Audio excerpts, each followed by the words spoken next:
Saudaraku yang dikasihi Tuhan, kita akan belajar firman Tuhan dari Kitab Wahyu pasal yang ke-18 ayat 21 sampai dengan ayat yang ke-24.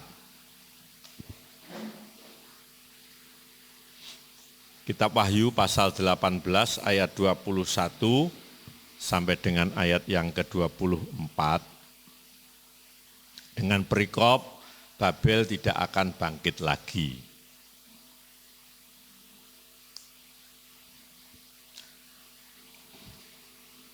Dan seorang malaikat yang kuat mengangkat sebuah batu sebesar batu kilangan, lalu melemparkannya ke dalam laut, katanya.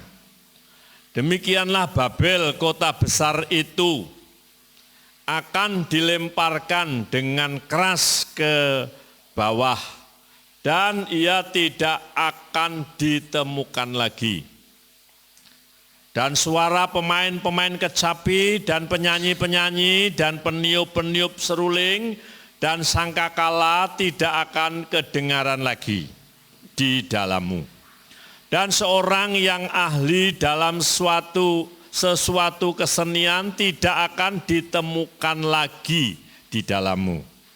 Dan suara kilangan tidak akan kedengaran lagi di dalammu. Dan cahaya lampu tidak akan bersinar lagi di dalammu. Dan suara mempelai laki-laki dan pengantin perempuan tidak akan kedengaran lagi di dalammu.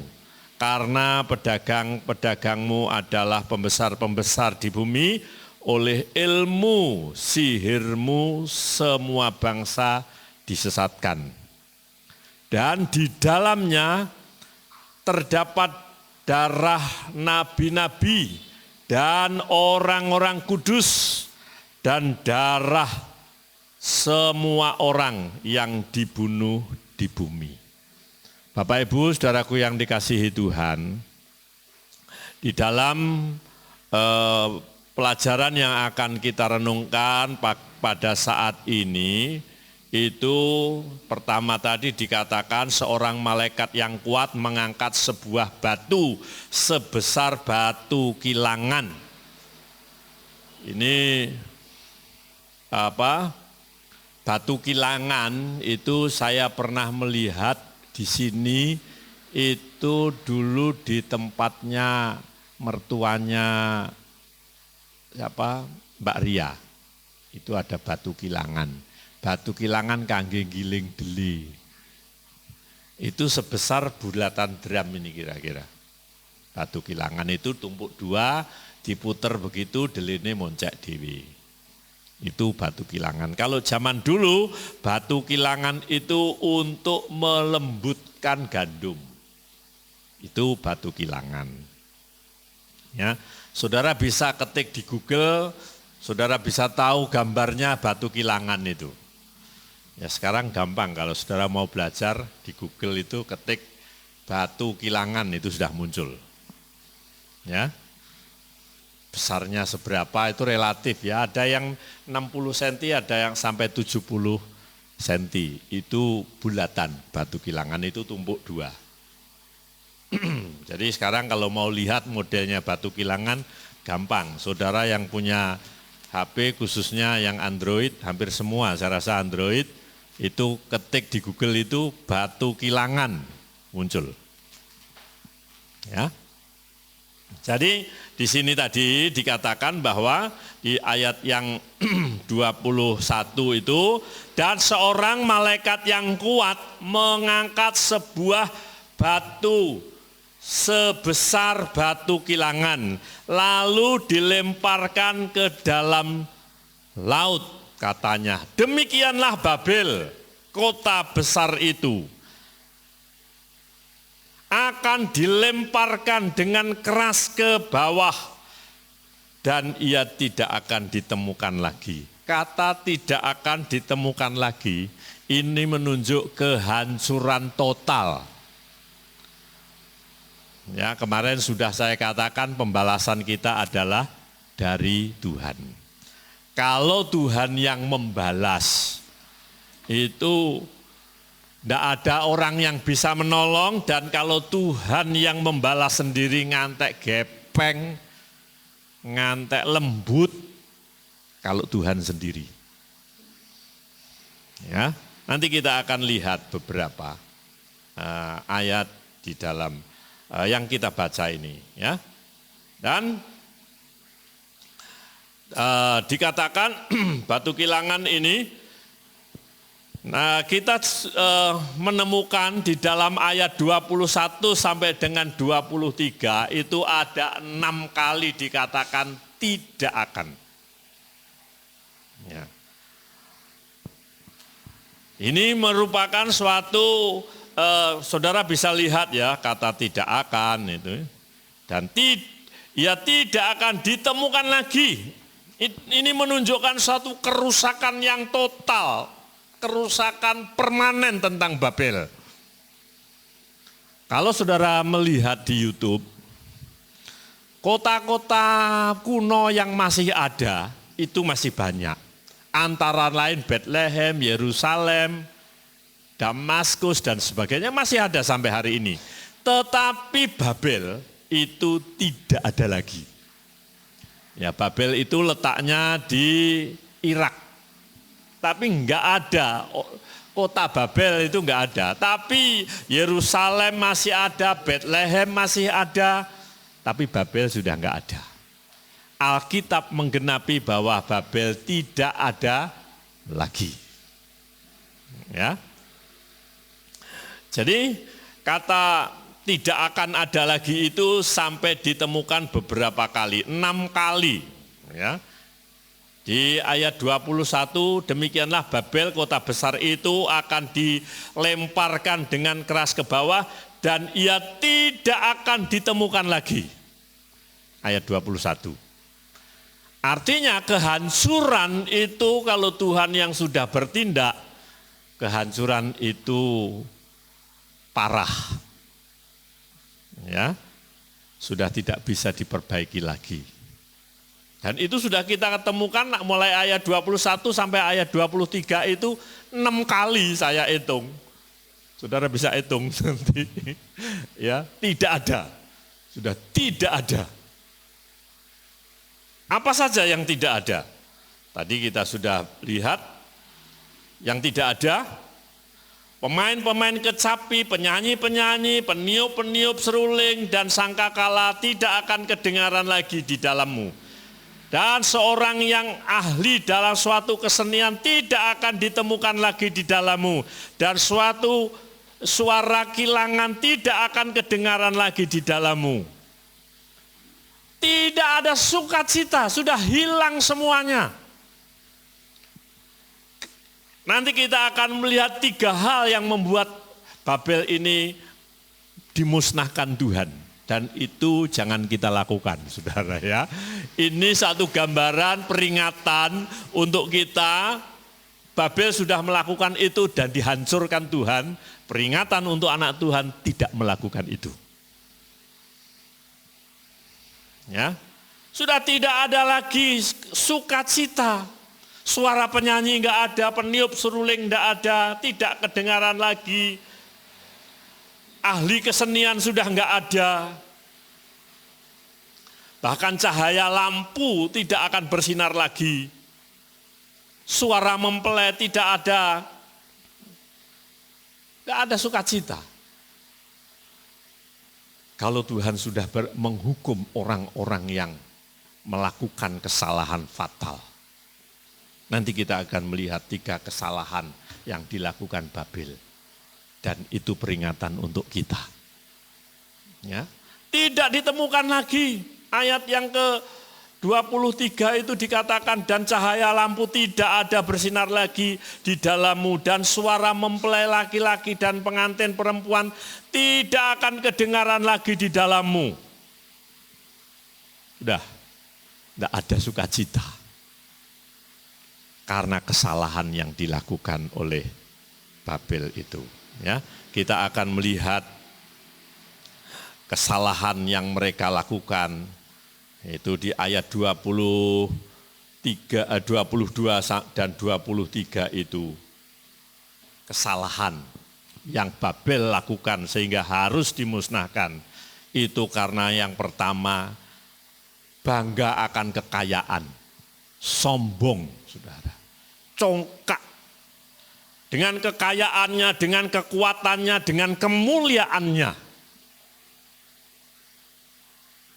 Itulah sebabnya Yeremia mengingatkan kepada kita semua. Baik, kita lihat Yeremia pasal yang ke-9. Yeremia pasal 9, ayat yang ke-23. Beginilah firman Tuhan. Janganlah orang bijak bermegah karena kebijakannya. Kata bermegah ini sombong, angkuh, congkak. Ini bermegah. Tuhan berfirman, beginilah firman Tuhan, janganlah orang bijaksana bermegah karena kebijaksanaannya. Janganlah orang kuat bermegah karena kekuatannya. Saya sudah pernah katakan, saya sudah pernah saksikan. Dulu waktu pembangunan rumah Tuhan GUP Melati, saya ini jadi tukangnya. Yo jadi tukang, yo jadi kuli.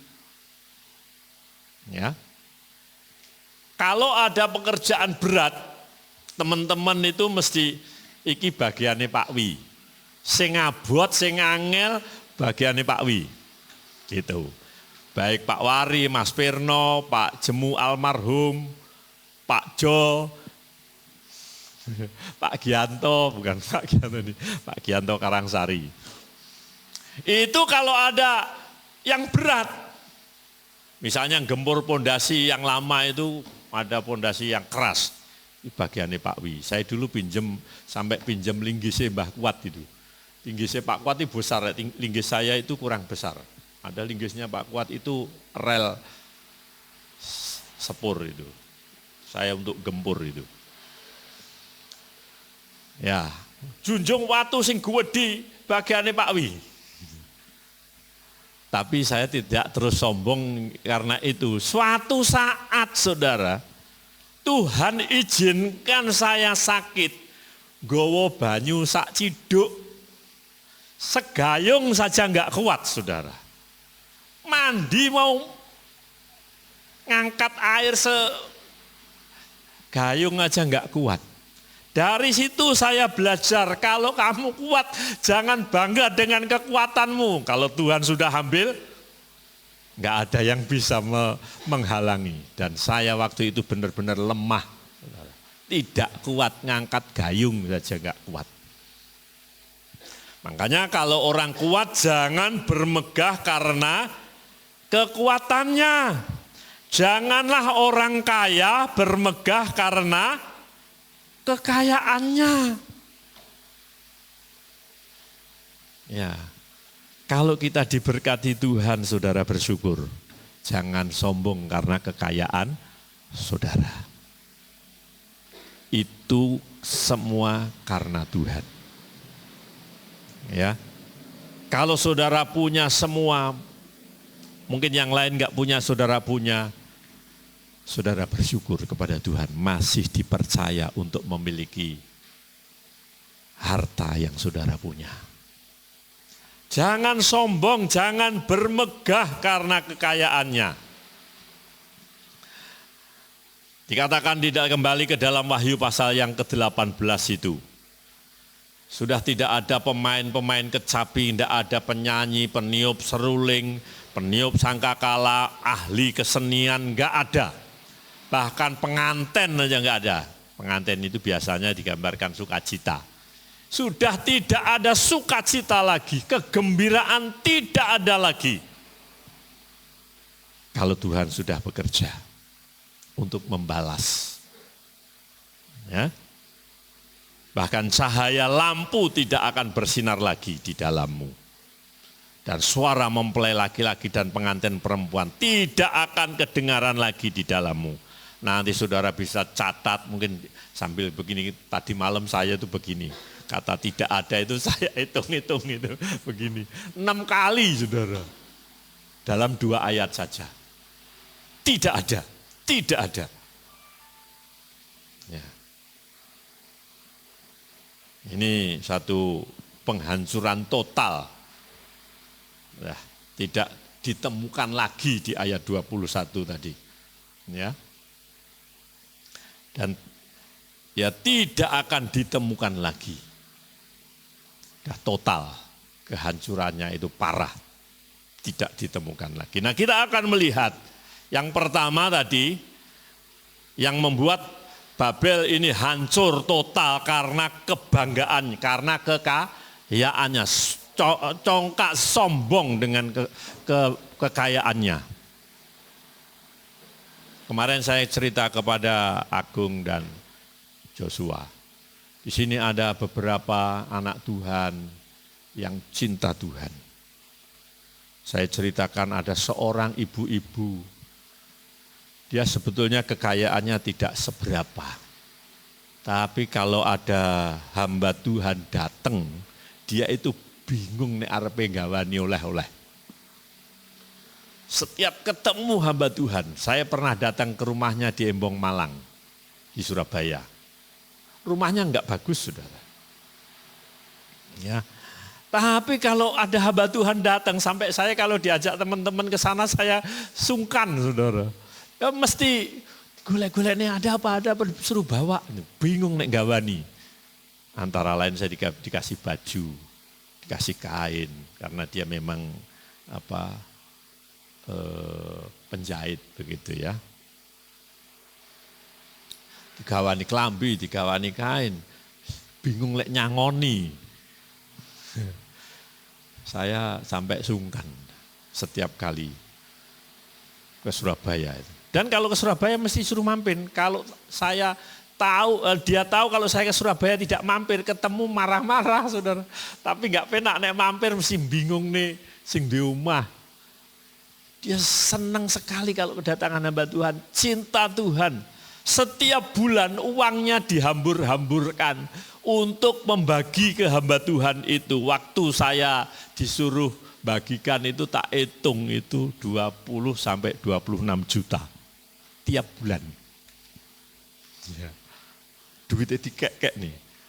Padahal lumayan rapi loh saudara. Ya, tapi dia tidak memikirkan rumahnya, tidak memikirkan dirinya sendiri, dia pikirkan pekerjaan Tuhan. Saya kenal baik dengan orang ini. Ya. Dan di pemandangan dia, menurut saya, dalam pandangan dia, saya ini istimewa. Yang lain kalau ngasih amplop satu-satu saya dikasih 2. Ya. Setelah beliaunya sudah tidak ada ya podo karo kancane, amplopnya sitok-sitok. Ya. Sama, dikasih sama. Tapi pekerjaannya tidak sama. Ya. Oleh kemurahan Tuhan, saya melaksanakan tugas itu dengan senang hati. Karena kesombongan, karena kecongkaannya, bangga dengan kekayaannya. Makanya Babel ditiadakan. Yesaya pasal 23 ayat yang ke-8. Yesaya pasal 23 ayat yang ke-8. Siapakah yang memutuskan ini atas Tirus, kota yang pernah menghadiahkan mahkota, yang saudagar-saudagarnya, pembesar-pembesarnya, dan pedagang-pedagangnya, orang-orang mulia di bumi. Nah ini tentang kesombongannya, kebanggaannya, hadiahnya aja mahkota. Di dalam Yesaya pasal 23 ayat yang ke-8. Yang pertama kita melihat kenapa Babel dimusnahkan itu karena kesombongan, karena kecongkaan. Saudara jangan lakukan ini. Kalau kita melakukan ini siap-siap saja dimusnahkan kekayaan saudara. Kalau Tuhan mau memusnahkan kekayaan kita enggak lama. Sudah habis itu. Enggak lama. tidak membutuhkan waktu 1 hari, 1 jam, beberapa detik bisa habis. Ya. Contohnya Ayub di Alkitab itu. Dalam sekejap hartanya habis, ternaknya habis, anaknya habis. Dalam sekejap. Jadi bersyukur kalau masih diberi kepercayaan untuk menikmati, kita bersyukur. Ya, di dalam kitab Pengkhotbah itu kalau kita diberi kepercayaan untuk menikmati hasil kita, kita mengucap syukur. Bersyukur wis ranta entek. Saya tadi pagi saya nyanyi, tak hentinya kami mengucap syukur. Saya tadi pagi nyanyi, Bapakku datang padamu, naikkan ucapan syukur atas kasih anugerah-Mu yang indah setiap hari. Pagi hari, siang hari, sore dan malam hari,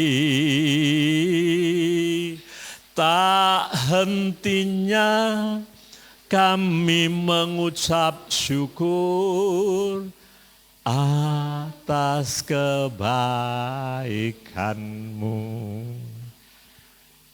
Melimpah ucapan syukur, tidak henti-hentinya mengucap syukur. Ya, pagi hari saya bersyukur, malam hari saya bersyukur. Karena sepanjang malam Tuhan sudah menjaga, melindungi, pagi hari saya mengucap syukur. Pada waktu malam hari saya mengucap syukur, karena sepanjang hari Tuhan sudah memberkati. Begitu, mengucap syukur enggak berhenti-berhenti. Dan hanya itu yang Tuhan inginkan dalam kehidupan kita. 1 Tesalonika pasal 5 ayat yang ke-18. Ucapan syukur itulah yang Tuhan inginkan dalam kehidupan orang percaya. Sudah hanya itu saja. Dalam kondisi apapun, dalam situasi bagaimanapun, mengucap syukur. Itu yang Tuhan inginkan. Di dalam 1 Tesalonika pasal 5 ayat yang ke-18. Mengucap syukurlah senantiasa di dalam Tuhan. Dalam segala hal di dalam Tuhan. Karena itulah yang dikehendaki Allah di dalam Kristus. Bagi kamu. Hanya itu yang Tuhan inginkan. Tuhan tidak membutuhkan harta benda saudara. Tuhan tidak membutuhkan persembahan saudara. Enggak. Di dalam Yesaya maupun di dalam Mazmur dikatakan, bumi dengan semua isinya itu milikku. Mau kita kasih apa? Kepada Tuhan. Wong ini miliknya Tuhan. Termasuk milik saudara itu miliknya Tuhan. Ya. Jadi tidak ada yang bisa kita banggakan di hadapannya. Kita mengucap syukur karena memang itu yang Tuhan kehendaki dalam hidup kita. Yang kedua, kenapa Babel itu dihancurkan? Yang kedua karena mereka melakukan penyembahan berhala. Karena sihir-sihirmu. Di ayat yang ke-23 tadi. Dan cahaya lampumu tidak akan bersinar lagi di dalammu dan suara mempelai laki-laki dan pengantin perempuan tidak akan kedengaran lagi di dalammu karena pedagang-pedagangmu adalah pembesar-pembesar di bumi. Oleh ilmu sihirmu semua bangsa disesatkan. Penyembahan berhala. Oh enggak, saya enggak menyembah berhala kok. Saya enggak punya keris, enggak punya jimat, enggak punya apa. Enggaklah saya enggak. Berhala itu tidak bentuknya enggak keris, enggak jimat. Sesuatu yang lebih kita utamakan itu jadi berhala. Apa saja. Saudara sayang dengan sesuatu yang saudara miliki, sampai disentuh orang lain saja enggak boleh. Sepeda motormu bolak-balik dilapi, didemek uang, aja didemek. Itu jadi berhala saudara. Sesuatu, baju saudara, baju yang saudara sukai, sampai disetrika orang lain aja enggak boleh. Ini saya yang lakukan ini. Itu bisa jadi berhala saudara. Rambut saudara, rambutnya bagus, dirawat, bolak-balik dirawat. Seminggu bisa 3 kali atau mungkin setiap hari neng salon. Merawat rambutnya. Rambut bisa jadi berhala. Apa saja yang saudara senangnya itu kelewatan, itu bisa jadi berhala saudara. Ya.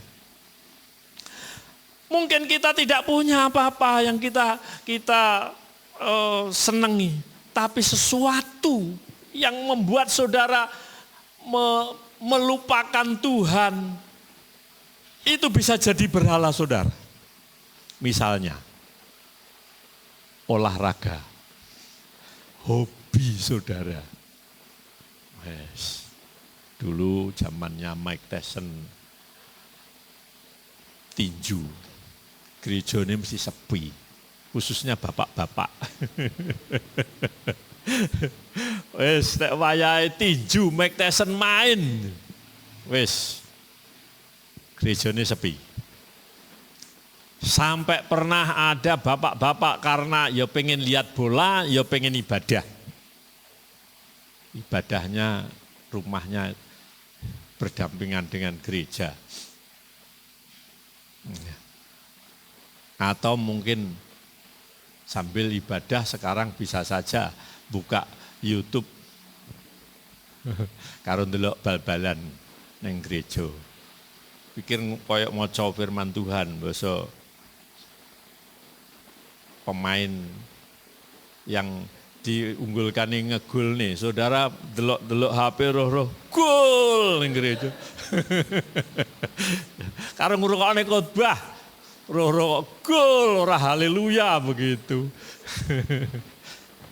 Hobi saudara bisa jadi berhala.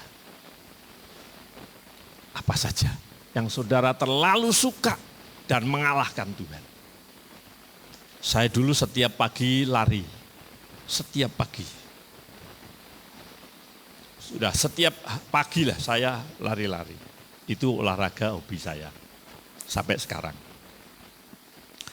Tapi setelah mengenal Tuhan, pagi itu waktunya doa pagi. Sejak saya mengenal Tuhan, saya tidak pernah lari pagi. Pagi saya pakai untuk doa pagi. Setiap pagi saya berdoa. Ya, waktunya doa pagi, saya doa pagi. Saya kalahkan hobi karena ingin mendekatkan diri pada Tuhan, dan luar biasa. Pada saat saya doa pagi, orang mau guna-guna saya tidak mempan. Itu terbukti. Ya, saya diguna-guna orang tidak mempan karena saya setiap pagi merendahkan diri di hadapan Tuhan. Sampai yang guna-guna itu habis rumahnya dijual untuk guna-guna saya. Tapi tidak mempan. Tuhan menjaga, Tuhan melindungi, membentengi saya. Ya. Kayak lagune siapa itu, Mus Mulyadi. Ono rondo manggon ngarep omahku, umure yuswane meh podo karo ibu.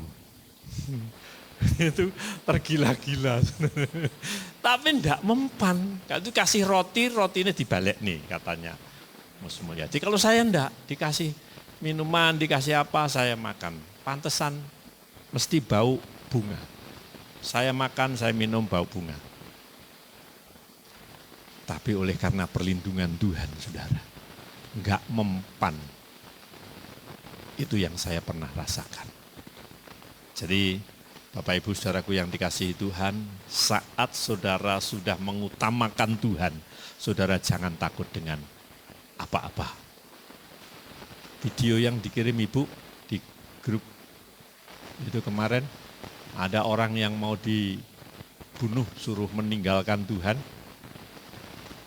Nah, yang bunuh mau disambar petir, 2 kali disambar petir. Ya. Dan akhirnya yang mau bunuh pengen belajar ilmunya kok kuat saya pengen belajar dari kekuatan. Biasanya seperti itu. Tuhan itu membentengi, Tuhan menjaga, melindungi orang-orang yang mengandalkan Tuhan. Jadi yang kedua kita lihat bahwa penyembahan berhala dan sihir itu yang membuat Allah murka dan Babel dihabisi. Yang ketiga, saudara. Yang ketiga, yang membuat Babel itu habis tidak ditemukan lagi karena penganiayaan terhadap umat Allah. Di ayat yang ke-24. Ayat 24 dikatakan, dan di dalamnya terdapat darah nabi-nabi dan orang-orang kudus dan darah semua orang yang dibunuh. Darahnya para martir, pengorbanan anak-anak Tuhan. Itu yang membuat kota besar ini, penguasa pada waktu itu dihabisi Tuhan. Kalau saat-saat ini ada orang-orang yang menganiaya anak-anak Tuhan, menyusahkan orang-orang percaya, ada waktunya, ada masanya, Tuhan akan membalas mereka. Pembalasan itu adalah hakku, kata firman Tuhan. Jangan kamu membalas. Karena sudah dikatakan tadi, karena para martir, karena nabi-nabi, karena orang-orang percaya yang dihabisi itu. Dan itu rupanya yang membuat kehancuran Babel. Penganiayaan terhadap umat Allah. Kita membaca di dalam Wahyu pasal 16 ayat yang ke-6. Wahyu pasal 16 ayat yang ke-6. Karena mereka telah menumpahkan darah orang-orang kudus dan para nabi, Engkau juga telah memberi mereka minum darah, hal itu wajar bagi mereka. Pasal 17 ayat yang ke-6. Kitab Wahyu pasal 17 ayat yang ke-6. Dan aku melihat perempuan itu mabuk oleh darah orang-orang kudus dan darah saksi-saksi Yesus. Dan ketika aku melihatnya, aku sangat heran. Penganiayaan yang dialami umat Tuhan. Siapapun yang menganiaya, Tuhan yang membela. Dan kalau Tuhan sudah bertindak, orang itu akan habis. Tidak ditemukan lagi. Ya. Baik perorangan, baik kelompok, golongan, atau apa saja yang semena-mena dengan anak Tuhan, dia akan habis. Contoh, Hitler dengan nasi, habis. Ya, itu.